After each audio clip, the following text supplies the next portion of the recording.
널리 울리어 퍼지는 생명의 말씀은 마음의 용서와 평안을 골고루 주나니 다만 예수 말씀 듣고 복을 받니 아름답고 귀한 말씀 생명샘이로다.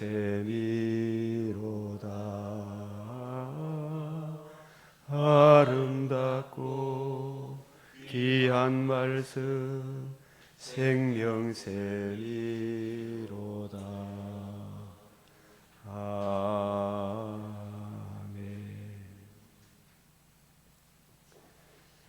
기도 드리겠습니다.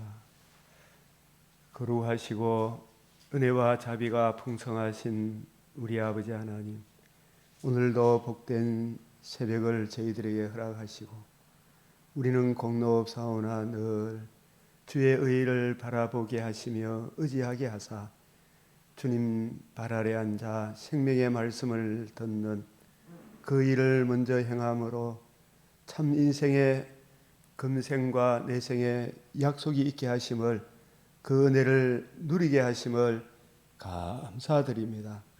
주 하나님, 참으로 저희가 살아가 보니 내 주를 사랑한데도 늘 마음에 부족한 것밖에 없사오나 항상 주의 긍휼을, 주의 인자와 진리를 의지하오니 주 하나님, 이 시간도 우리의 눈과 귀와 마음을 열어 하나님 아버지 뜻을 잘 깨닫고 날마다 그 사랑에 거하여 우리의 남은 여생이 주의 영광과 찬송이 되는, 그리하여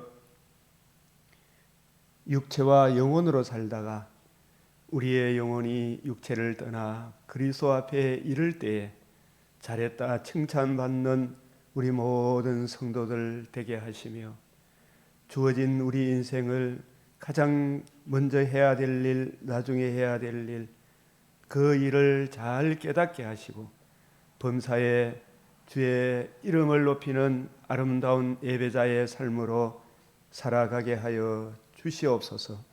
주 하나님, 참으로 나라가 하나님이 값없이 주신 자유민주주의 이 은혜의 틀을 망가뜨리고자 하는 자들이 온갖 거짓 부정선거로 곳곳에 요직에 차지하여 거짓말을 쏟아내고 있는 오늘의 현실입니다.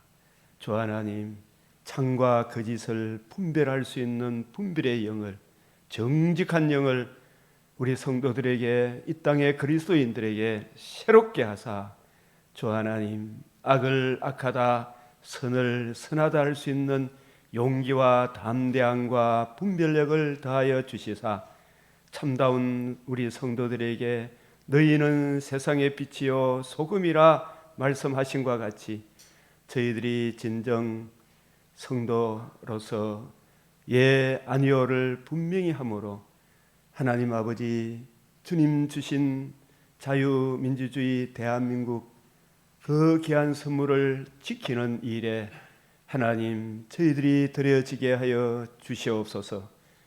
대통령과 모든 공직자들에게 정직한 영을 더욱 새롭게 하시고 모든 악의 세력들과 싸워 이길 수 있는 담대함과 용기와 지혜와 권능을 더하여 주시옵시고 주의 의로운 손으로 붙들어 주시사 참으로 온갖 마귀의 계계 속에서 능동적으로 지혜롭게 처신할 수 있는 은혜를 더하여 주시옵소서. 온갖 바다 짐승, 땅 짐승의 강교한 계계를 능히 물리칠 수 있도록 주 하나님, 우리 성도들을 굳건하게 하여 주시옵소서. 이 시간도 저희들도 그 일에 동참하고자 주님 주의 뜻을 먼저 이해하고 깨닫기를 사모하오니 우리의 눈과 귀와 마음을 열어 주의 말씀을 잘 깨닫게 하시며 이미 알고 있는 바는 더 확실하게, 알지 못했던 것도 더욱 분명하게 깨닫게 하여 주시옵소서. 우리 구주 예수 그리스도의 이름으로 기도드리옵나이다. 아멘.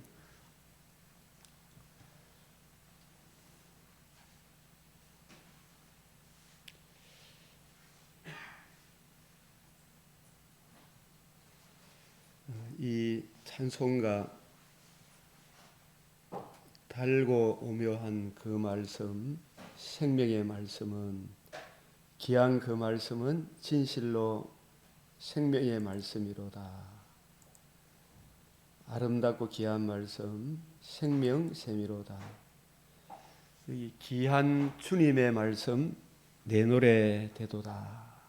이 귀한 주님의 말씀, 모든 사람을 살리는 생명의 말씀을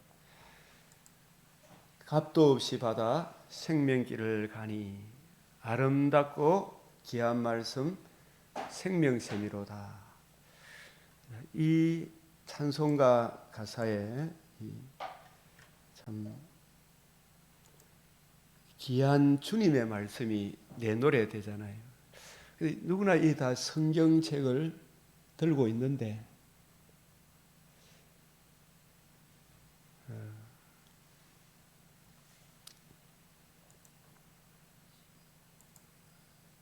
사도행전 13장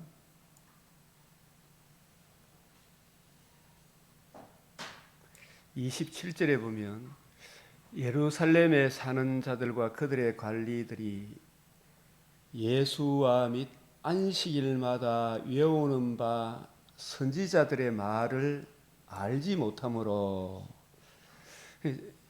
이제 성경을 좀 알고 나니까 이게 옛날에는 이게 무슨 말인지 잘 몰랐는데 이제 성경을 이렇게 봐야 되는구나.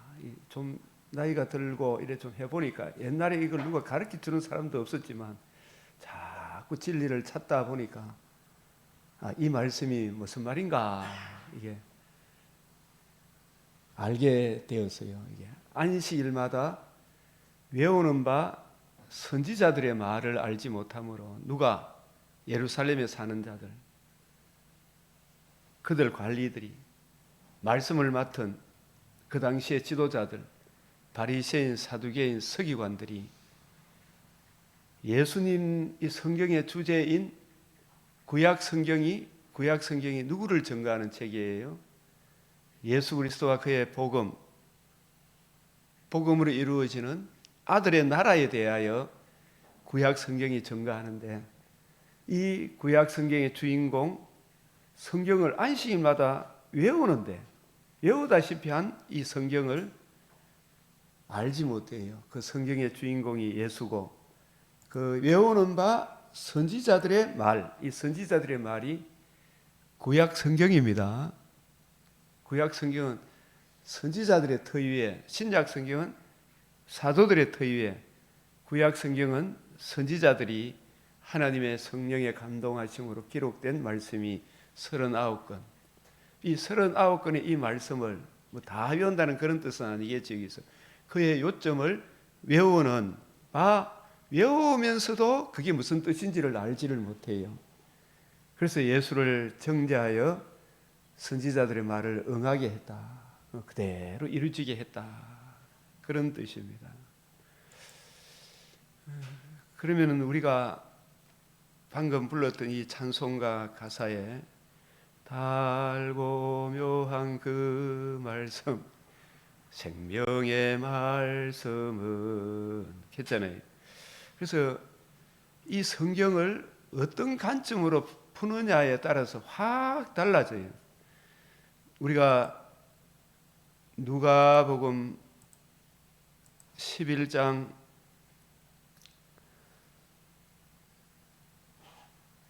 52절에 보면 화 있을진저 너희 율법 교사여, 이 율법 교사 바리새인들, 사두개인들, 서기관들, 제사장들, 너희가 지식의 열쇠를 가져가서 너희도 들어가지 않고 들어가고자 하는 자도 막았느니라. 사실 참 목회를 한다는 것은 여기 남녀노소 빈부귀천이 사실은 표면적으로 만분 남녀노소 빈부귀천이 다 와요. 여기 또 배운 사람 못 배운 사람 다 와요. 근데 처음 이 성경을 대할 때 아주 처음 성경을 대하는 우리가 이번에 제가 장 집사님하고 같이 이래 새로 오셨으니까 우리 성도님 한 분이 성경을 읽어보라 하니까 도대체 무슨 말인지도 모르겠고 이제 처음에는 도대체 모르겠다 생각했는데 이제 읽기는 읽는데 도대체 이게 무슨 말인지 막 의심이 들고 뭐 이게 진짜인가 아닌가 막 이런 생각이 들어가지고 아이고 도대체 어떻게 해야 될지는 모릅니다. 실제로 제가 이래 참 말씀을 강론하면서 이런 내용들을 제가 한번 전해보면 유튜브를 듣던 분이 목사님 이런 내용을 강평교회 성도들이 알아듣습니까? 이건데 그 말이 참 우리 성도들은 너무 이래 오랫동안 이래 쌓이니까 이걸 알아듣는데 알아듣지 못하는 목회자들도 알아듣기가 쉬운 말씀이 아니구나. 왜 그러냐 하면 처음 출발점이 성경을 보는 관점이 다르면 전체가 뒤틀려지잖아요. 첫 단추를 잘못 끼면 이상한 모습이 되어보잖아요. 그죠?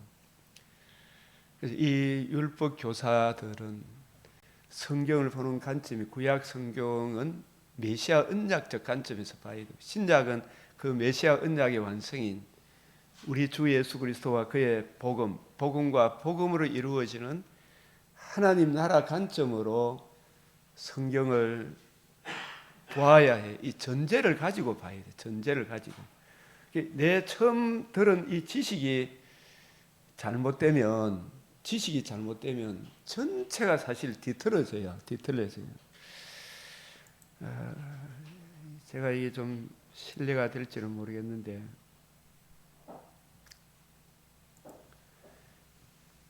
이 우리나라 역사에 대해서도 잠깐 제가 이 김용상 기자라는 분이 있습니다.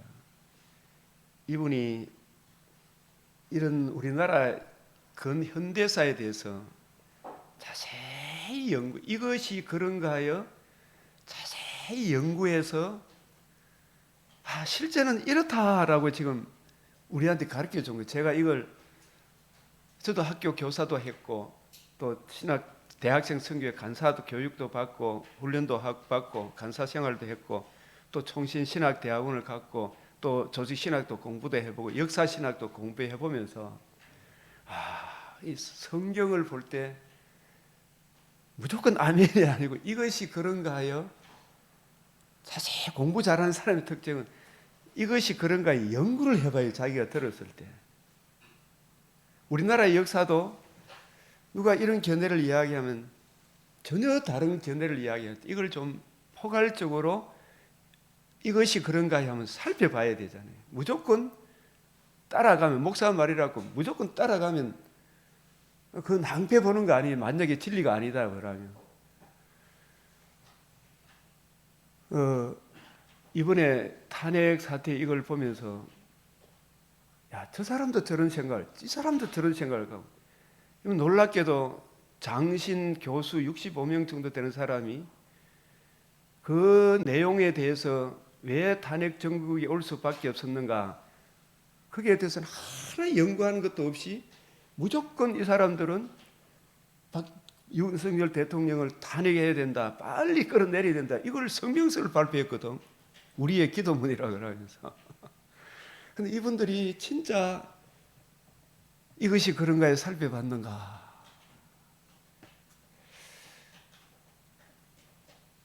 그러면서 거기에 대해서 참 이것은 아니다라고 했던 장신대 교수들 중에서 남은 자가 있죠. 그 남은 자들이 이것은 그렇게 단편적으로 볼 것이 아니고 종합적으로 봐야 되지 않겠습니까? 라고 이 영남 장신 우리하고는 이제 교단이 다릅니다만 장신 최 무슨 교수님이 절대 그렇게 봐서는 안 됩니다. 교수님들 제발 정신 차리세요 하는 반박 글을 올린 걸 제가 봤어요. 왜 이렇게 됐냐 보면 이 교수님들이 천지도 모르고 꽁탕거린다. 어떤 단편적으로 박사학위만 받아가지고 교수 자리를 떡 앉아 있으니까 자기도 들어가지 않고 남도 망하게 하는 그런 짓을 하는구나. 이게 진짜 안타깝다 생각이 들었어요. 그래서 저도 역사 신학을 보면서 깜짝 놀랐던 것이, 제가 이승만에 대해서 어릴 때 진짜 나쁜 것만 배웠어요. 나쁜 것만 배웠어요. 진짜. 저도 이래 나름대로 고등학교, 고등학교를 나왔거든. 불의에 대해서는 목에 칼이 들어가도 타협하지 마라. 컨닝 하면 하면, 학교 다닐 때 컨닝 하면 하면 무기징역을 시켰어요. 두 분 아마 퇴학을 시켰어. 그러니까 어떤 학생이 뭐 자기는 컨닝 안 했는데 뭐 컨닝 했다고 들키니까 그게 되니까 그만 막 자살도 하는 그런 사람이 있어. 지금은 뭐 그 정도 벌을 안 내린다라는 이야기였는데, 한동대학도 무시험 친다 그러잖아요. 무감독, 그죠? 하나님 보시기에 정직해라. 하나님 보시기에 정직해라. 우리나라에 얼마나 거짓의 산이 난무를 하고 있는데, 박근혜 대통령 때도 박근혜 대통령이 무당 구설하고 뭐 롯데 호텔에서 어떤 남자하고 미래를 즐겼고, 아니면 그만두고 막 온갖 거짓이 난무해야 돼. 미국 쇠고기 뭐만 머리 퐁퐁 쏟아 해가지고 막 강우병 걸리고 뭐 어떻고 저떻고, 그게 하나도 사실이 아니라는 게 드러났는데도 계속 거짓말을 쏟아내고 있잖아요 지금. 이게 우리 조선의 역사에 대해서도, 제가 이승만에 대해서도 이것이 그런가 해요. 그때부터 이 공부를 이렇게 한번 해봐야 되겠구나. 가슴 아픈 보니까 내가 너무나 모르고 있었구나. 이 객관적으로 포괄적으로, 그러니까 신학도 조지신학, 역사신학, 성경신학, 이걸 좀 포괄적으로 볼 수 있어야 돼요. 단편적으로 보면 안 된다요. 단편적으로. 성경도 어떤 단편적으로 보면 안 되고 좀 포괄적으로 좀 봐야 된다, 이 뜻이에요. 저도 참 많이 부족하지만 그래도 그 분야의 전문가들의 이야기를 한번 들어봐야 돼요. 제가 이승만에 대해서 이것이 그런가 한번 살펴보니까 이분만큼 진짜 애국자가 없었구나. 이분이 한성 감옥에서 진짜 십자가 지신 예수님을 만났구나.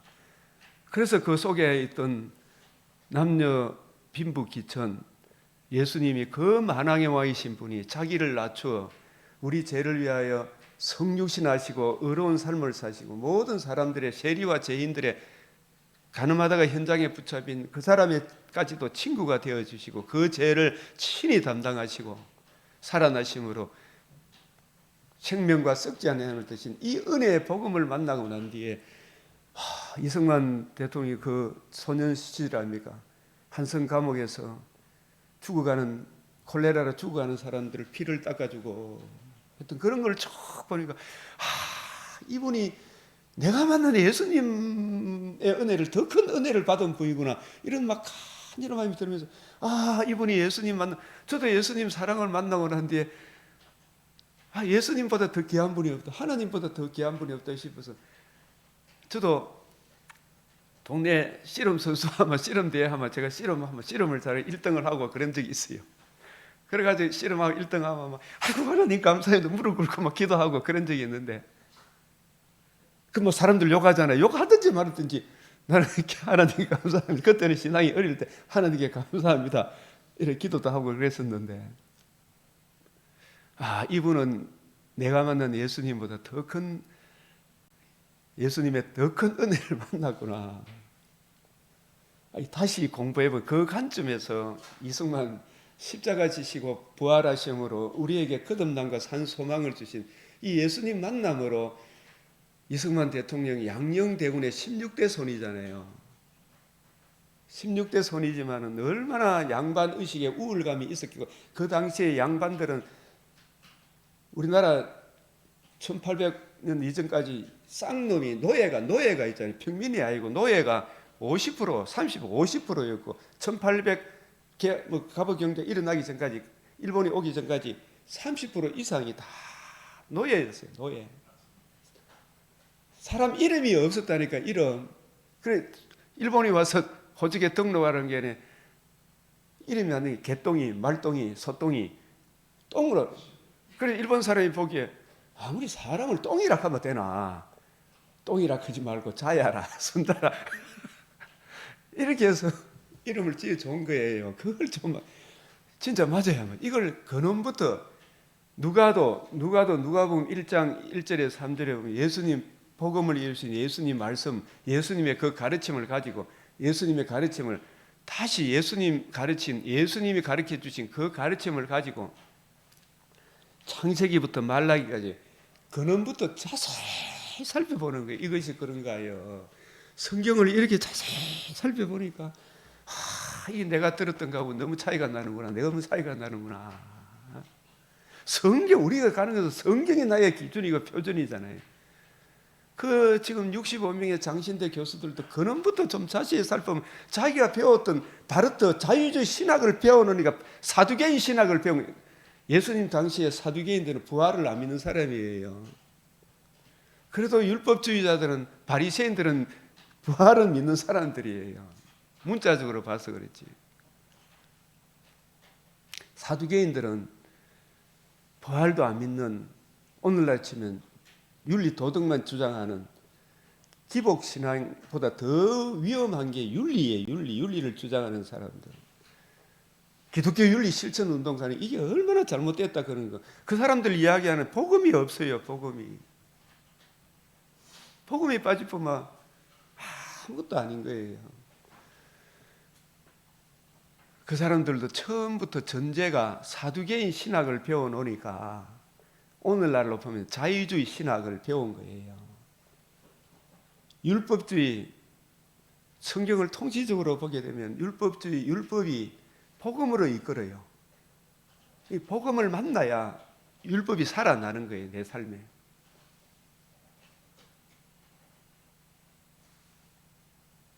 헤롯의 누루, 이 땅에 잘 먹고 잘 사기 헤롯의 신앙, 이런 것들이 과연 성경과 맞는 거예요. 성경을 우리 주님이 이루신 복음과 복음으로 이루어진 하나님 나라 중심으로 성경을 하나하나 이렇게 봐나가고 보면 이게 이전에 내가 알던 것이 아니구나.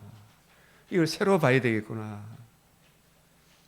제가 제일 처음에 이것이 그런가요? 라는 책을 하나 냈었어요. 지금은 이제 많이 보강이 되지만. 그 역사도, 우리나라 역사도 좌파들에 의해서, 공산주의자들에 의해 가지고 학계를 장악해가 교과서를 거의 다 바꾸다, 진실된 교과서하고 완전히 바꿔버린 거예요. 이거 고쳐야 되고 저거 고쳐야 되고. 전부 다 지금 제가 이승만에 대해서 바로 알고 교회 가서 이렇게 설교를 쫙 하니까 학생들이, 우리 교인들이 딱 일어서지만 목사님 어디 이승만을 칭찬하고 있는 거면서 제보고 꼬라보고 다 나가보더라고. 나가보고 제가 이게 하도 어처구니 없어가지고 제가 배웠던 역사신학 박우재 교수님 불러가지고 우리나라 근현대사에 대해서 쫙 강의하니까 그때 또 한 놈 딱 한 분 이렇게 꼬라보더만 또 듣고 나가보더라고. 이 진실이 그만큼 그들에게는 공포스럽게 들리는 거 봐. 진실이. 이 바리새인 사두개인 서기관들도 진실된 예수님 진실을 전하니까 자기들에게 너무 공포로 다가오는가 다 뛰쳐나가보는 그 의식에 달려들었잖아요. 그런 일들이 지금 오늘도 마귀는 어제도 앞으로도 오늘도 그 일을 하고 있는 거예요. 그래서 우리가 바른 진리를 알지 못하면, 우리 주님은 진리의 영이죠. 진리의 성령이 함께 계시잖아요. 이것이 그런가요? 바른 걸 따라가야 되잖아요. 우리 역사에 대해서도 우리 자녀들이 학교에서 배우는 게 전부 다 거짓된 역사를 배우고 있는 게 너무 많구나 생각이 들어요. 위안부 문제라든지 한일 문제라든지 이런 부분들이, 물론 일본이 잘못한 거 수도 없이 많아요. 한도 없이 많은데, 그러나 우리가 전체적인 틀 안에서 우리는 요한일서 3장 1절에서 3절에 우리는 어떠한 존재였는데, 내 개인도 어떠한 존재였는데, 어떤 심각한 상태에 있었는데 어떠한 사랑을 입어 어떠한 사랑을 입어 내가 세상에 만군의 여호와 하나님의 자녀라는 칭호를 얻게 되었는가, 이걸 알아야 되지 않습니까? 내가 어떤 존재였는가 이걸 알아야 돼요. 어떤 심각한 상태에 있었는가, 그걸 성경만이 나는 어떤 존재이며 어떤 심각한 상태에 있는가를 성경이 우리에게 가르쳐 주잖아요. 그러한 존재였는데 어떠한 사랑을 입어 내가 하나님의 자녀가 되었는가, 이걸 개인적으로 제게 깨우쳐 주셔서요. 그리고 이 은혜를 잊고 보니까 우리 아버지 어머니도 정말 십자가 지신 예수님을 만나게 해주십시오. 죽으시고 부활하심으로 우리에게 생명과 거듭남과 산 소망, 다시는 썩지 않고 더럽지 않고 쇠하지 않은 몸의 부활에 참여하는 이 은혜를 주신 예수님의 복음을 만나게 해주십시오. 저게 우리 부모님 살아계실 때 저게 거기 기도 제목이었고요. 두 분 다 처음에 그렇게 반대하지만 다 예수 믿고 지금 천국에 가 계시죠. 그게 기도 제목. 우리 자녀들도 이 복음을 알게 해달라. 이게 아버지의 평생 기도 제목이죠. 근데 이게 이제 교회적으로도 이게 처음 예수 믿을 때 참 주님 이 민족 좀 살려주이소. 그때 참 기도할 때 처음 예수 믿고 주님의 은혜를 알고 나니 나라를 위해서 기도하는 게 이 민족 복음을 알기 위해 진짜 그 나라를 위해 기도하는, 그래 눈물이 나더라고. 그때도 우리 부모님을 위해서 기도하는 것과 마찬가지로 예수 믿고 난 이후에도 하나님 보시기에 참 부족한 게 많은데 다윗의 시편을 보니까 주의 긍휼을 그치지 마시고, 다윗이 바세바 사건 이후에 얼마나 자기 죄를 원죄를 알았잖아요. 그 구원 그 이후에도 주님께서 긍휼, 주님의 내가 거듭난 것도 하나님의 은혜고 살아감도 하나님의 은혜다. 하나님의 은혜의 손길을 거두지 않으면 나는 예수 믿었다 칠지라도 어디로 튈지 모르는 원죄를 안고 있는 사람이다. 그래서 다윗이 구원 그 이후에도 시편 40편 11절, 저는 그 말씀을 항상 좋아합니다. 시편 40편 11절, 주의 긍휼을 내게 그치지 마시고 주의 인자와 진리로 항상 나를 보호해달라고. 개인적으로도 늘 구원 그 위에도 주님이 내게 긍휼을 거두어 가시며 주님 주의 인자와 진리로 나를 보호해 주지 않으면 주여 저는 어디로 튈지 모르는 원죄를 아직 육체의 소욕을 지니고 있는 인간입니다. 주님 날마다 보혈의 피로 씻어주시고 주의 긍휼, 주님의 마음을 내 속에 채워주십시오. 복음 진리의 단계에는 풍성한 사랑으로 주님 이 종을 붙들어 주십시오. 이게 기도하는 마음이에요. 행여나 저분에게 상처 주고 이 일이 저 사람이 이 일로 인해서 또 마음에 상처받지는 않을까, 이게 조마조마해 사실은. 그래서 주님께 늘 기도하죠. 이 기도가 오늘날 이 탄핵 정국을 이래 보니까 대통령의 저 참 해놓고 보니까 진짜 저 사람은 용기 있게 대단한 결단을 한 것 같아. 나라의 이 형편을 보고 이거 아니면 안 되겠다라는 진짜 대단한 결단을 내린 거예요. 그래서 우리 대통령이 용기를 주신 하나님, 이것을 싸워서 이겨서 참 하나님 의가, 하나님의 공의가 이 땅에 정말 강수같이 흐르게 해달라고 모든 거짓된 세력을 좀 척결해 주시도록. 저 사람들이 입만 열면 거짓말 하입니까? 그래 확인된 바가 있나? 그게 확인된 바는 없고 들었다 계산하면서 확인된 바는 없고. 우리가 이게 근원부터 우리가 좀 살펴볼 주님 내 속에 진리의 영 새롭게 해달라고. 이 질긴 조선의 노예 제도, 일본이 없애다 이 말 하마 요즘 배운 사람들 기절 초풍할 제목 아닙니까 이거? 제가 이걸 우리 딸한테도 이야기해. 아빠 제발 그런 소리는 하지 말라고 하면 내한테 가더라고.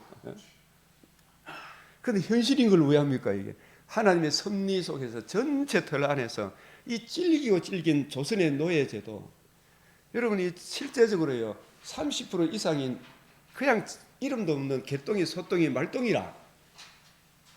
근데 사실상 거기다가 60%를 더한 평민 있죠. 평민도 거의 사람 취급받지 못하고 10%의 양반, 그 사람들이 모든 모든 사람을 거의 쌍놈 취급하고 노예 취급하고 그래 살았던 거예요.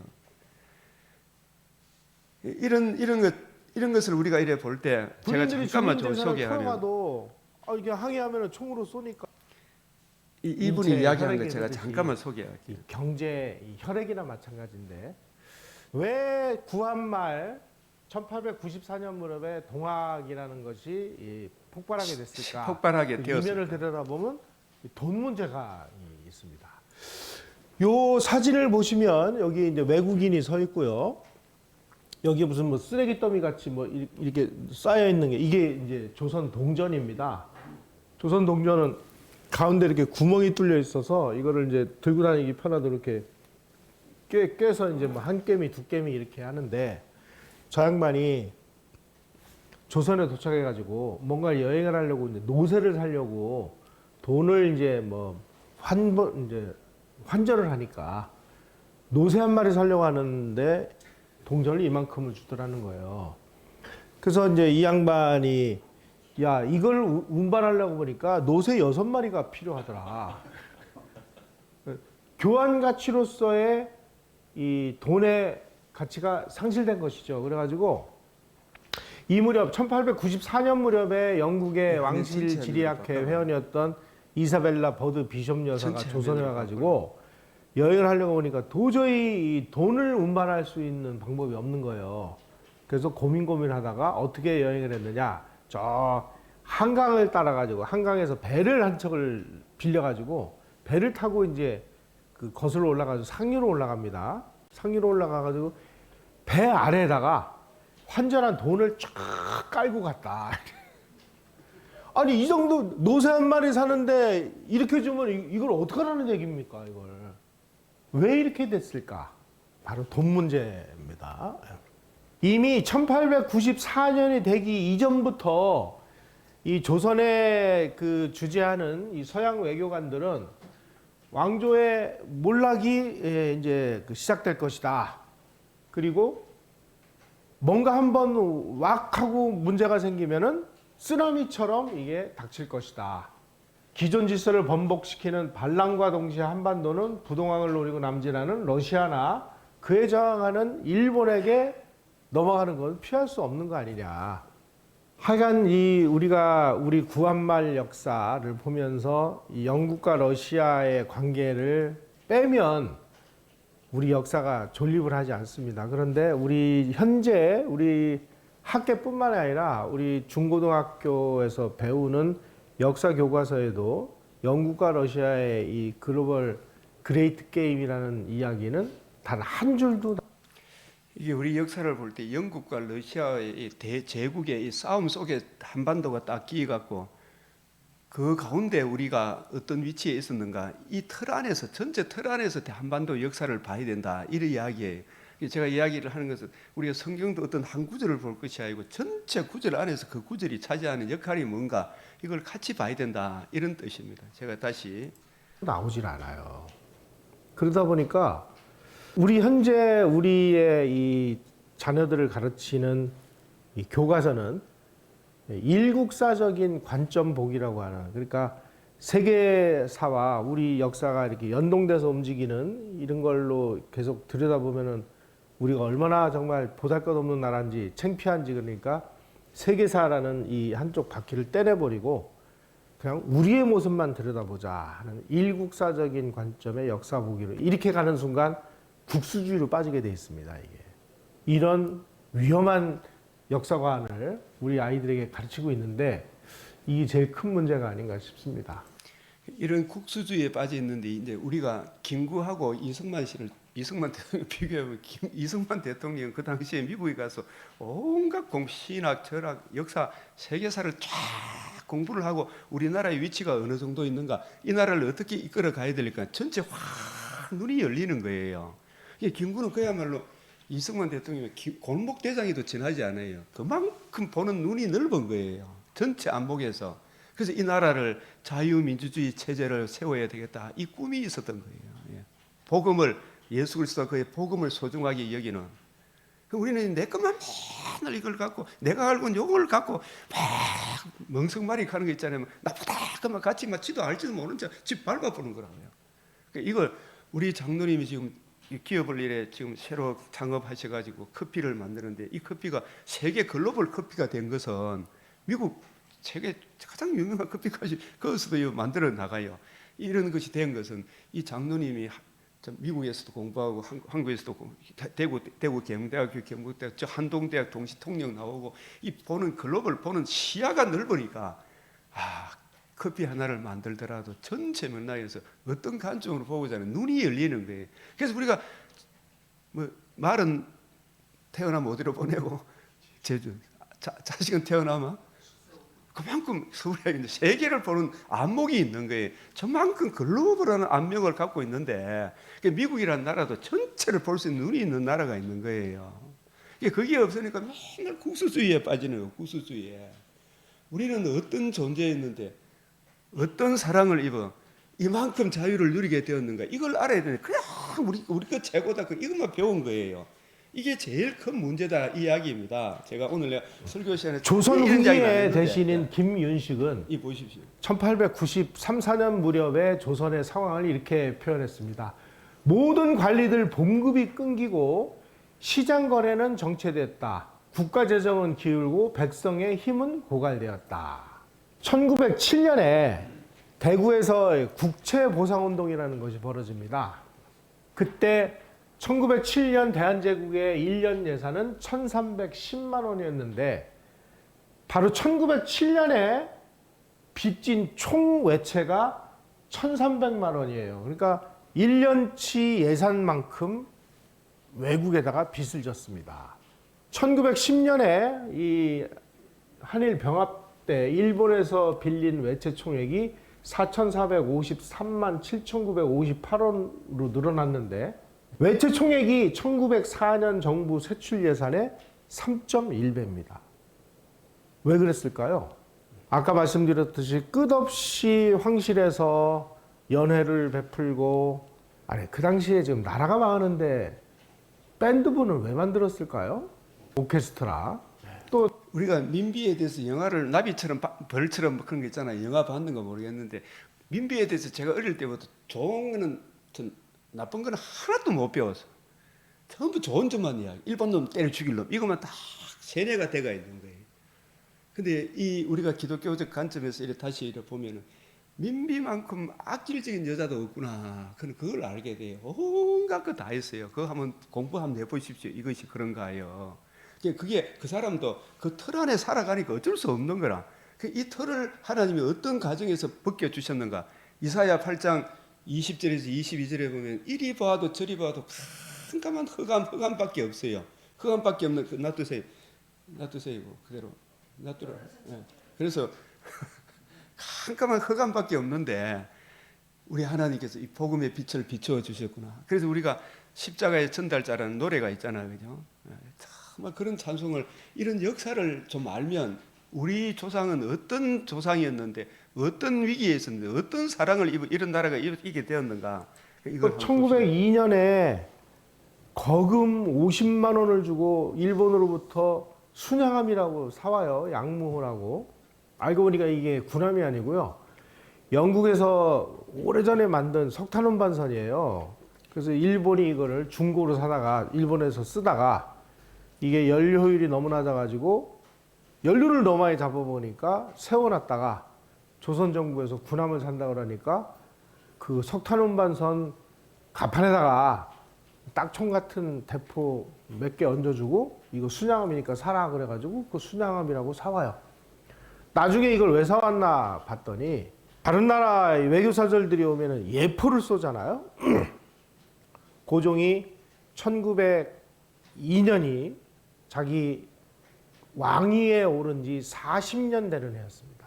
그래가지고 이거를 이제 어극 40주년 친경 예식이라고 그래서 1902년에 떡 벌어지게 이제 자기 40주년 행사를 벌이려고 예포를 쏘기 위해서 50만 원을 주고 양모라는 걸 사왔는데 알고 보니까 이게 군함이 아니라 고물 석탄 운반선이었다.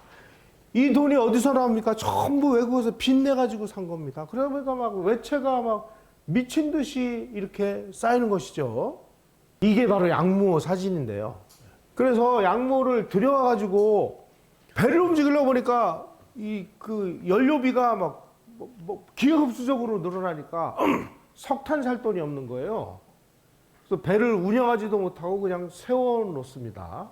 그다음에 국태민안을 위한다면서 민비가 한강에 용왕을 먹이기 위해서 막 하루에도 몇백 석씩 밥을 지어가지고 강물에다가 내던지고 용왕을 먹이기 위해 일본에서 막 돈 빌려다가 무슨 뭐 일본제 철모를 사지를 않나 뭐 기관총을 사지를 않나 뭐 생일상에 올린 아까 말씀드린 그 손탁이 그냥 뭐 프랑스 요리 드실 때는 프랑스 식기에 드셔야 됩니다. 그래가지고 유럽에서 그냥 비싼 값 주고 식기 수입해야 되지 뭐 또 이제 자기 친경예식 때 자동차를 타고 행사장까지 가자 그래가지고 또 그 미국 공사한테 얘기해가지고 또 포도 승용차를 수입을 해와요.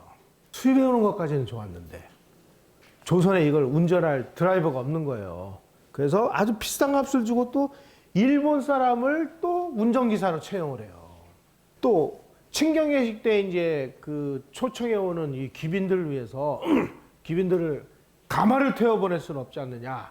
가지고 일본에서 아주 고급 인력거를 100대를 수입을 해가지고 옵니다. 이게 다 빚내가지고. 1910년이면 이제 나라가 일본에 넘어간 그 해입니다. 그 해에 서울에 거주하는 인구 중에 조선인이 16만 1656명이었는데 그 중에 서울 주택이 4만 호 정도가 있었다고 그래요. 그런데 서울의 집주인 중에서 집문서를 가지고 있는 사람은 그 5%에 불과했다. 나머지 3만 8천 호는 일본인 고리대금업자에게 집을 저당 잡히고 돈을 빌려 쓰는 이런 상황이었습니다. 왜 그랬을까요? 하도 세금으로 뜯어가니까 세금 내기 위해서 자기 집을 저당 잡히고 고리를 얻어가지고 세금을 낸 것이죠.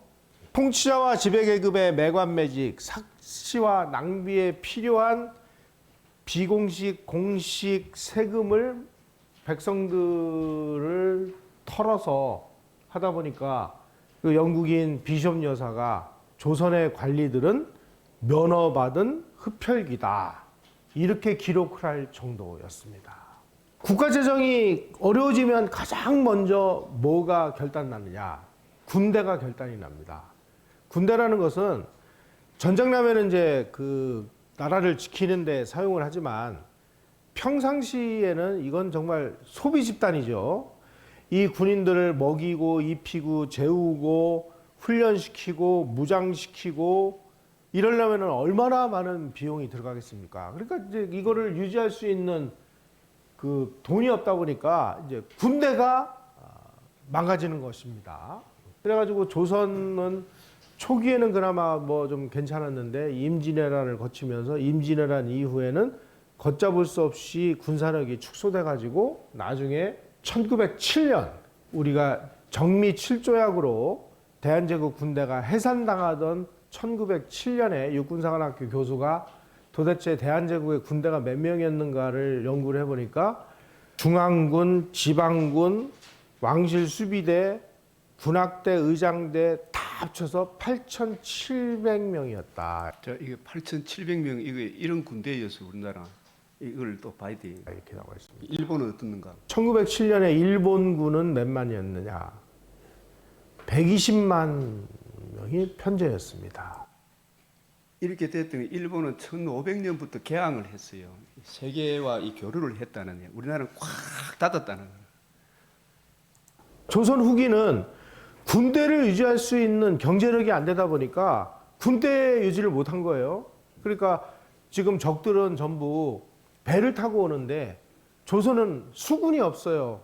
수군이 없어서 수군을 만들기 위해서 아까 그 양모를 사왔는데 보니까 석탄 살 돈이 없어가지고 세워둬야 되는 이런 상황이 된 것이죠. 특히 이 병인양요, 신미양요를 거치면서 이 군대들이 이제 수도의 코앞인 강화도로 쳐들어오는구나. 강화도를 지켜야 되는데 강화도를 지킬 군대가 있어야 말이죠. 그러니까 완전히 무방비 상태였다. 이런 상황이 된 것입니다. 그러니까 동학난이 벌어졌을 때 농민들이 무장을 해봐야 무슨 무장이 있었겠어요. 뭐 도끼 아니면 나달이면 죽창이었지. 그 도끼와 낫과 죽창으로 무장한 이 농민군에게 조선의 중앙군이 여러 차례 패전을 해가지고 난리가 나는 이런 일이 벌어질 수밖에 없는 논리 구조가 만들어진 것입니다. 하승총이라고 하는데 이걸 가지고 다니다가 배고프면 이걸 저당 잡히고 주막에다 맡기고 술 먹고 밥 먹고 그리고 그냥 간대요. 그리고 나중에 와서 그 총 내놔. 그래서 다시 가져가고 그런다고. 면허 받은 도둑놈 뭐 이렇게 군대라는 것이 이런 상황이 돼버렸죠. 일본 육군은 프로이센 제도를 도입을 합니다. 왜냐하면 처음에 프랑스 육군이 나폴레옹 시대 이후에 이 프랑스군이 육군이 되게 강하다고 그래서 초기에 이제 프랑스 군제를 동원해서 육군을 만들었는데 1870년 그래서 이렇게 해서 이 조선군의 차이 이래 이 보고 조선에 주재한 러시아 예. 서리공사인 파벨 안드레비치 드미트랩스키의 기록에 의하면 1891년 12월에 서울 시내와 대로에서 수많은 강도 행위가 장애이 됐는데 알고 보니까 국가에서 월급을 이제 군인들에게 안 주니까 군인들이 도둑질과 서양 사람들이 모든 기록에 한결같이 야 조선 남자들은 왜 일을 안 하느냐 그냥 빈둥빈둥 왜 놀고 있느냐 알고 보니까 면허 받은 흡혈귀들이 뭔가만 있다 그러면 잡아가지고 이 짓을 하니까 이게 이제 곤장인데 조선 초기에 경국대전을 보면은 이걸 태라고 합니다. 태형을 가한다고 합니다. 태가 크기가 정해져 있습니다. 이게 고삐가 뭐냐면은 다른 사람 거를 뺏어왔다는 뜻으로 해석이 되기 때문입니다. 그래서 조선왕조는 그 유교라는 이 사회 내에 평등과 통제를 지향하게 돼 있습니다. 그러다 보니까 사회주의나 공산주의나 특히 이제 이 토지 왕토설이라고 그래서 이 지상에 있는 모든 토지와 모든 산림은 국왕의 소유다라고 이게 국왕의 소유다 그는 이게 성리학의 이게 근본 원칙이에요. 그래서 지금 토지 공개념 하는 거 있잖아요.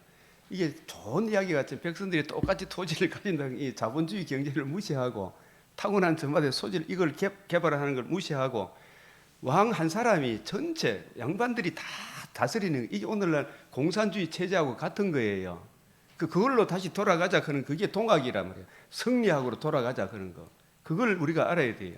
그렇게 해서 백성들은 똑같이 만들어 보고 위에 계급만 왕만 양반만 딱 잡고 있는 거 이거로 돌아가자 하는 거예요. 그걸 우리가 원리를 알아야 된다는 거예요. 는 토지 왕토설이라는 것이 기본이 돼 있기 때문에 한국 사람들은 토지 공개념 이런 얘기만 나오면 막 미친 듯이 날뜁니다. 좋아가지고 우리 이 그 무슨 시대로 뜻인지도 돌아가야 모르고. 되는 거야 이게. 그래서 이 유교 주자성리학의 그 기반 안에는 너무나 손쉽게 이 사회주의 내지는 공산주의로 휩쓸려 갈 수 있는 요인들이 그 안에 들어 있습니다. 그리고 유교나 이런 그 주자성리학에서는 이윤을 남기는 상행이라든지 뭔가를 만드는 이런 제조업이라든지 이런 걸 극히 그 나쁜 직업이라고 얘기를 해요. 그러니까 농사나 져서 먹고 살아라. 이러다 보니까 전국민이 다 같이 뭐 평등하게 가난할 수밖에 없는 이런 구조가 된 거죠. 그래서 나중에 독립운동한 사람들 중에 그 고향을 따져 보면은 안동 유림들이 상당히 많습니다. 안동 유림들이 왜 그랬을까요? 유림의 세계 속에는 사회주의, 공산주의가 훨씬 더 편안하기 때문에. 이게 왜 그래요? 자기는 양반이니까 나머지는 부리모마 되잖아요. 그런 게 이게 공산주의가 많다는 것은 공산주의가 권력을 잡고 나머지는 자기 종처럼 부리모마 돼. 이거 똑같은 거예요, 이게. 다시 조선의 노예 주대로 돌아가자는 거 똑같은 거예요. 그걸 하셔야 된다니까. 우리 좀 냉정하게 생각을 해봐야 될 거야. 양반 쌍놈하지만은 이 태제를 공산주의가 뭐 평등을 지향한다고 그러는데 공산당이 양반 자리를 대신한 거일 뿐입니다. 이게 중요한 그러니까 핵심이라는 그러한 그 양반의 통제 쏘고면 안 돼. 이런 자기네들의 습성에 오히려 사회주의 공산주의가 더 친숙하기 때문에 안동 출신들이 상당히 많습니다. 안동 지방의 이 유림들. 조선은 이 소위 말하는 쇄국 정책을 펼쳤는데 물론 뭐 일본도 쇄국 정책을 하고 중국도 쇄국 정책을 하긴 했습니다. 그래서 그걸 본받아 가지고 조선도 쇄국 정책을 했는데 중국은 아니 그 넓은 땅을 어떻게 지킬 수 있겠어요. 그러니까 말만 쇄국이지 그냥 막 곳곳에서 다 그냥 반지도 바다로 빠져나가는 거를 너희들은 전부 걸어서 와 가지고 500년 동안 중국으로 하는 사신들은 전부 3개월간을 걸어서 북경으로 갑니다. 주자 성리학자들이 열망한 덕치와 인정이 강물처럼 흐르는 사회가 가능해지려면 뭔가 물질이 풍부해야 되는데 물질을 풍부하게 하려면 생산해야 되는데 생산이 제대로 되겠습니까? 소나 말처럼 사고 파는 이런 노비 제도가 거기다가 더 참 그 악랄한 건 뭐냐면은 노비가 한 번 당대만 노비가 아니고요. 노비하고 결혼을 해서 아이를 낳으면 이 노비는 세습이 됩니다. 그래서 얘는 또 노비예요.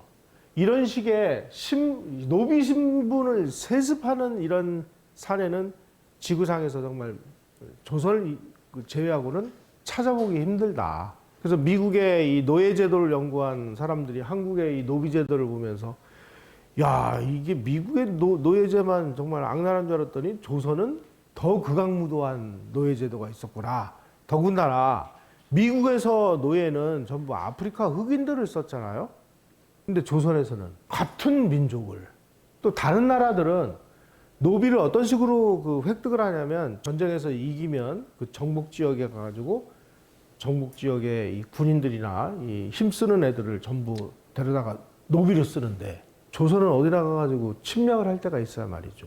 그러니까 자국에서 가장 힘없는 사람들을 노비로 만들어가지고 이걸 500년 동안 부려온 것입니다. 18세기 전까지 조선 전체 인구 중에 노비 비율이 30%, 50%였는데 이게 노비 인구가 이제 19세기 가면 좀 줍니다. 그런데 가장 많았을 때가 17세기에 650만 명이었다. 전체 국민 중에 절반이 노비였다는 뜻입니다. 이게 노비를 언제 그 정식으로 그 이제 해체를 해버리냐면은 1907년에 일본이 민사령이라는 걸 만들어 가지고 그 이전까지는 노비, 그 다음에 천민, 여자는 경부가 인정을 하는 호적에 오르지를 못했습니다. 그러니까 태어나도 이 사람들은 그 공식 그 인간 취급을 안 한 거예요. 여기 여성분도 계신데 이 시대에 태어난 걸 정말 큰 행복으로 여기셔야 돼요. 1907년에 여자 맞지요? 이렇다니 여자 인정 안 했다니까. 노비들도 전부 호적에 등재를 해라. 이게 자유민주주의인 줄 모르고 이 자유민주주의 체제가 이게 얼마나 중요한 줄 모르고 지금 여자들이 지금 막 탄핵 찬성하고 있는 거예요. 이게 얼마나 심각한 문제인지 모르겠어요. 등재를 시키는데 노비들이 이름이 없으니까 이름을 줘라. 그래가지고 개똥이, 뭐 말똥이, 소똥이. 그러니까 아니 어떻게 인간에다가 이 가축의 분뇨를 그 이름을 쓰느냐. 그래서 가축의 분뇨라든지 이런 인간의 품위를 저해하는 단어는 이름으로 쓸 수 없다라고 또 일본이 규정을 만들어줘요. 그래서 우리 일본한테 감사해야 돼요.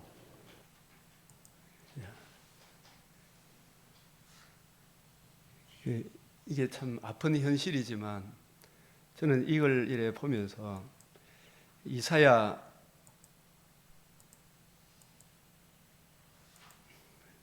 이 책을 미국 선교사들이 조선에 끼친 영향이라는 책이 하나 있어요. 그걸 이래 보면 그 책에 제가 참 이게 이랬구나 싶은 게 조선에 들어가 이 사람들이 사람인지 짐승인지 초막집에 하나 집에 들어갔다가 나갔다가 여자는 막 죽도록 일하고 남자는 또 막 그 말 안 듣는다고 두드리 패고 이런 걸 보면서 너무 가슴 아팠다라는 그런 기록들을 보면서 제 아주 어릴 때 생각이 나더라고요. 이런 부분들이 이사야 8장에 이래 보면 이 땅으로 헤매며 공고하며 굶주릴 때 격분하여 자기의 왕 하나님을 저주할 것은 위를 쳐다보거나 땅을 굽어봐도 환난과 흑암의 고통에 뿐이라. 그들이 심한 흑암 가운데 쫓겨가리라. 이런 조선 땅에 하나님께서 이 선교사들을 보내셔서 또 하나님의 그 섭리 가운데 일어나지 않는 일은 없거든요. 일본이라는 몽둥이를 들어서 사람을 사람답게 취급하지 않는 이런 조선의 노예 제도를 일본이라는 몽둥이를 들어서 성리학 조상 귀신을 섬기고 양반들이 자기들은 참 하나님이고 참 사람이고 나머지 사람들은 쌍놈 취급하는 그 제도를 무너뜨린 거예요, 하나님께서. 그래서 여기에 이사야 9장 전에 고통받던 자들의 흑암이 없으리로다. 이승만 대통령이 정말 이 복음으로 예수를 높이는, 하나님의 진리를 알지니 진리가 너희를 자유케 하는 이 복음의 기초에서 나라를 세워야 되고, 이 복음은 남녀노소 빈부귀천을 외모로 보지 않잖아요. 복음의 은혜 안에서 이 땅에 비록 남녀노소 빈부귀천으로 살더라도 내가 복음을 받아들였기 때문에 각자의 타고난 저마다의 소질을 개발하도록 하는 거, 이게 민주주의의 근간이 되는 거예요. 자유민주주의. 다 직업 선택의 자유, 여행의 자유, 종교의 선택의 자유, 각 개개인의 인권을 굉장히 존중하는 거예요. 그래서 이 복음을 알게 되면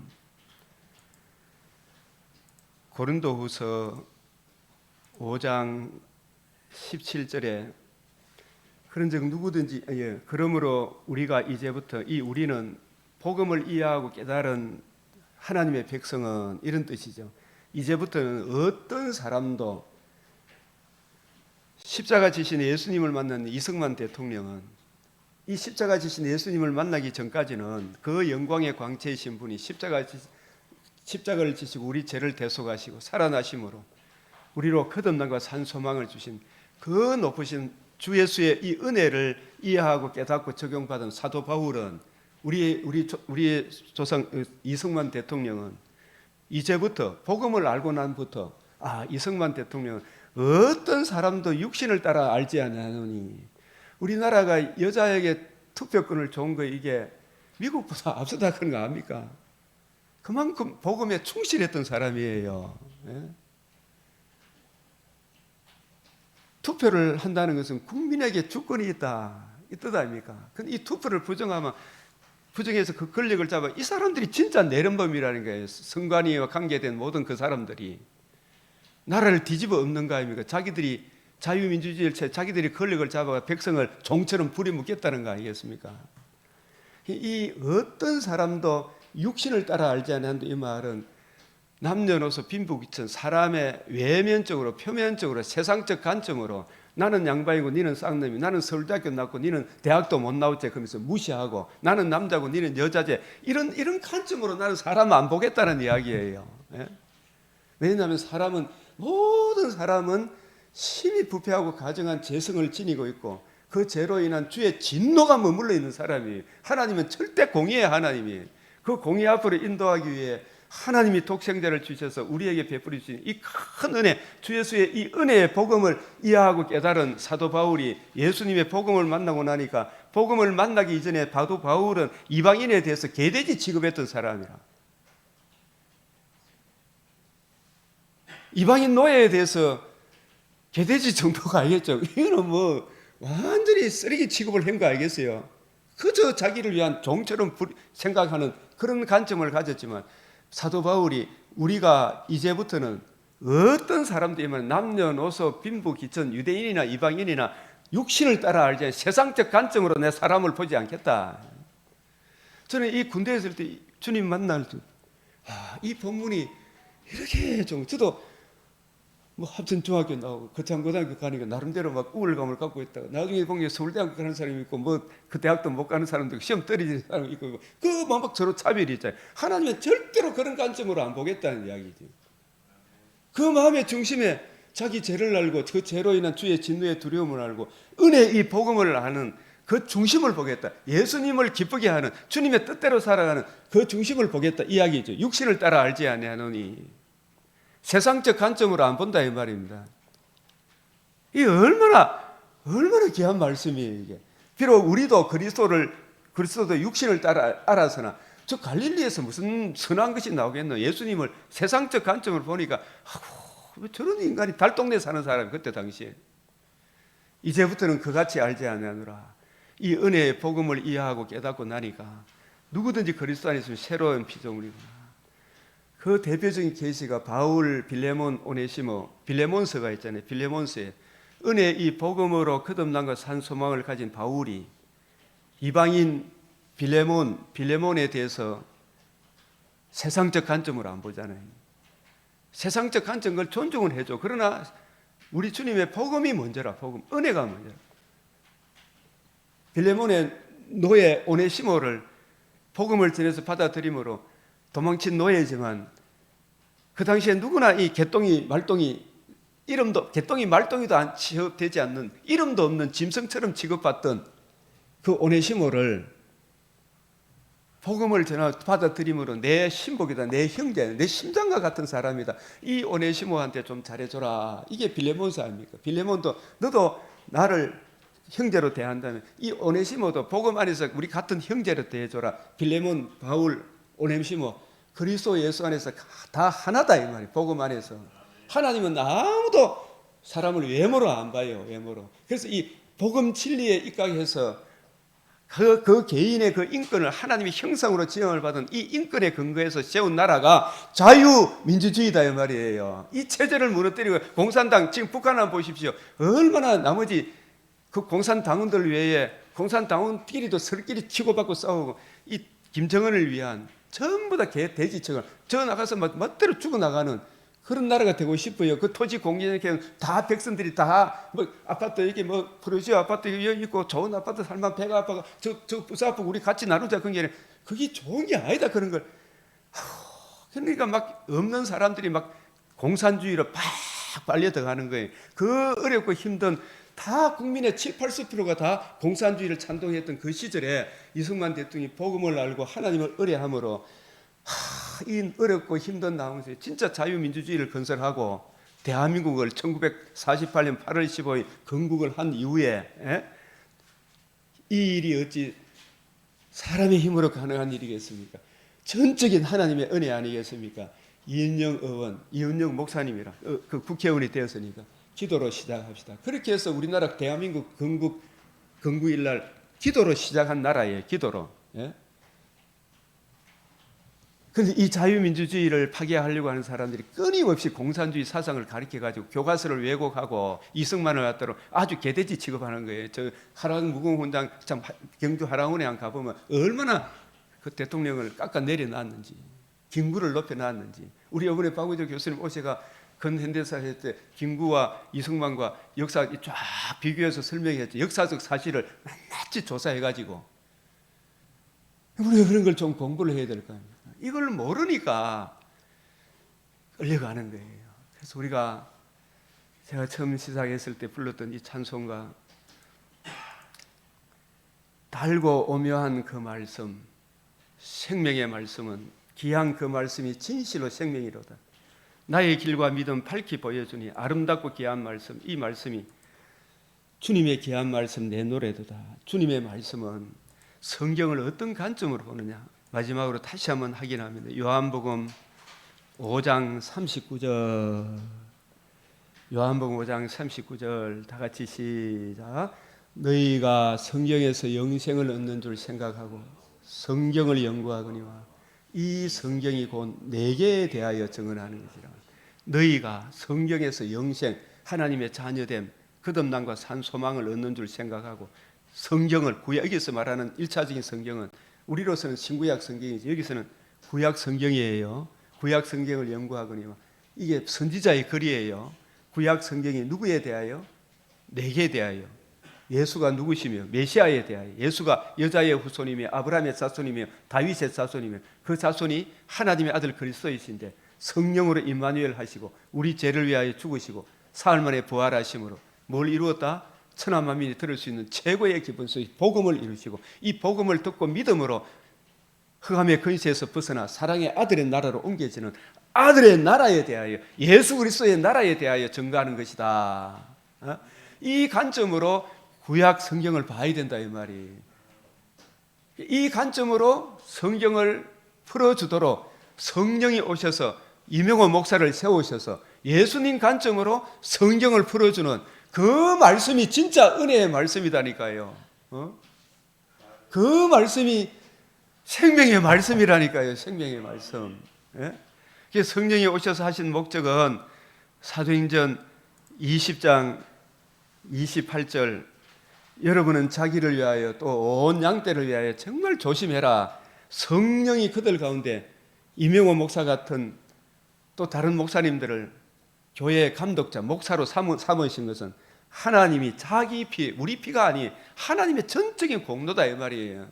예수의 흘리신 그 보혈의 피로 그 영광의 강체가 자기를 낮추어 임마누엘 하시고 의로운 삶을 사시고 친히 하나님의 아들이신 것을 이적과 표적을 통해 보여주니 이분이 우리에게 이적과 표적을 베풀어 주셔서 육체적으로 잘 먹고 잘 사는 것이 아니고 근본적인 우리 죄 문제를 대속하기 위해 오셨음을 죽고 부활하심으로 하나님의 의를 이루시고 다시는 썩지 않고 더럽지 않고 쇠하지 않은 하나님 나라의 영광의 복음에 참여하는 이 복음을 이루셔서 거듭남과 산 소망을 주신 하나님이 자기 피로 사신 이 교회를 돌보도록 성령이 감독자로 삼으신 일꾼은 성령이 오신 목적은 주님과 주와 및 그 은혜의 말씀을 전가하는 사람, 주님의 관점으로 성경을 이해하고 깨달아서 성경을 풀어주는 그 일을 하는 사람이 참다운 목회자다 이 말이에요.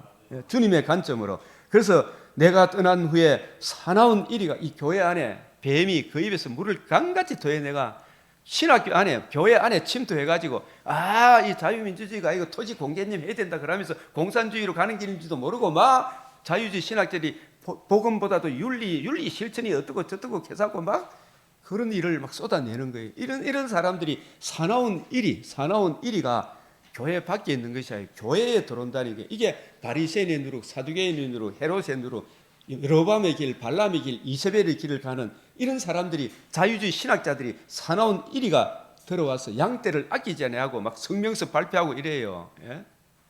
NCCK 동교다원주의 이런 자들이 들어오는 거예요. 그래서 제 아들을 끌어 자기를 따르게 하려고 어리진 말을 하는 사람이 일어날 줄 아노니 그래서 밤낮이나 쉬지 않고 눈물로 각 사람을 훈계하던 것을 기억해라. 32절 지금 내가 여러분을 주와 및 그 은혜의 말씀 주와 및 그 은혜의 말씀이 요한복음 5장 39절 이 성경이 내게 대하여 예수님 부활하시고 난 이후에 이루어져야 하리란 말이 이것이라 하신 이루신 복음과 복음으로 이루어지는 하나님 나라에 대해 그 관점으로 성경을 풀어주는 거예요. 그 관점으로 풀어주지 못하니까 엉뚱한 소리를 하고 있는 거죠. 신학 교수라고 하는 자들이 목사라고 하는 자들이 주와 그 은혜의 말씀을 모르니까 주님의 관점으로 성경을 이해하고 깨닫고 적용하는 모르니까 종교다원주의가 나오는 거예요. 예? 그래서 그 말씀이 여러분을 능히 든든히 세워서 말씀 읽는다고 다 말씀이 아니더라. 외우는데 몰라. 외우는 바 성경을 모르기 때문에 너도 안 들어가고자 하는데도 막 천국에 들어가는 거 자기도 못 들어가고 남도 못 들어가게 되니 그 사람은 나중에 같이 지옥 가가지고 설피울며 일을 갈 때 교인들이 그 목사 모가지를 잡고 막 일을 갈까 알겠어요. 네 말 들으니까 천국 간다며 지옥도 가야 되니까 복음을 안 전해주니까 같이 지옥의 구덩이에 빠지는 거예요. 맹인이 맹인을 인도하면 둘 다 구덩이에 빠진다. 주함이 그 은혜의 말씀 그 말씀이 여러분을 능히 든든히 세우사 그 말씀이 주님의 관점으로 성경을 이해하고 깨닫고 적용하는 이게 얼마나 중요한가.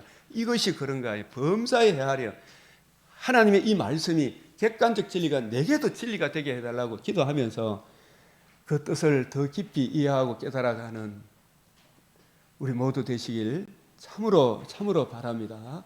이 은혜가 우리 가정에 우리 교회에 이 나라에 흘러 넘칠 수 있도록 이 시간 주의 이름 간절히 부르고 기도드리고 주기도문으로 마치겠습니다. 주여 주여 아버지 도와주시옵소서. 주님 이를 주의 인도하신 주님 항상 보호하여 주시옵소서. 아버지 주님 아버지 이 아들들이 주님 말씀했습니다. 아버지 복음을 전하게 아버지 성령사들 역사하셨던 이 놀라운 은혜 복음을 전하게 하시고 용서하시고 주님 들은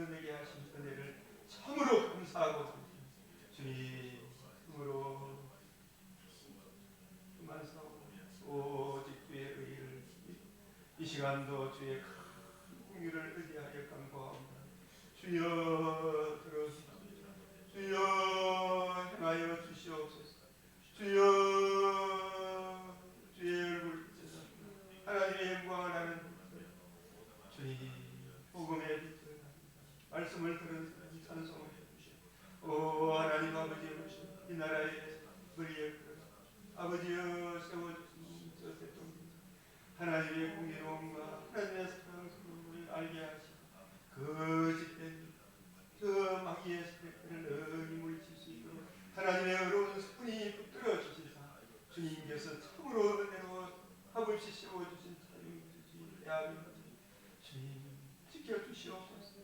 누가 아버지 하나님 저 마귀의 계를 물리칠 수 있게 한다. 하나님의 어려운 한 천사를 산의 입구가 그의 비방하는 그 종들을 가르치며 송장이 되게 하신 것 같이 주여 놀라운 은혜의 역사가 이 땅에도 나타나게 하소서. 저희들이 더욱 겸손히 주님을 높이고 주의 말씀을 살아가며 주의 뜻 달기를 힘써서 그 뜻이 우리의 기도 제목이 되고 우리의 노래가 되게 하여 주시옵소서. 아버지 하나님 우리의 성도들 주의 뜻 알기에 더욱 힘쓰게 하사 있는 자는 그 바다 넉넉하게 하시며 없는 자는 주여 주의 얼굴 빛에 나타난 하나님의 영광을 하는 빛을 비추어 주시사 저들도 함께 이 영광에 참여하게 하여 주시옵소서. 주님 나를 위하여 주시고 주의 자와 항상 보호하여 주시옵소서. 우리 모두 예수 그리스도의 이름으로 기도드립니다.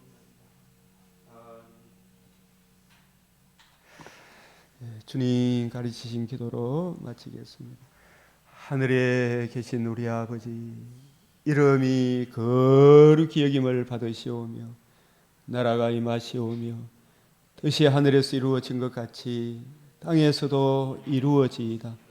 오늘 우리에게 일용할 양식을 주옵시고 우리가 우리에게 죄 지은 자를 사하여 준 것 같이 우리 죄를 사하여 주옵시고 우리를 시험에 들게 하지 마옵시고 다만 악에서 구하옵소서. 대개 나라와 근세와 영광이 아버지께 영원히 사옵나이다. 아멘.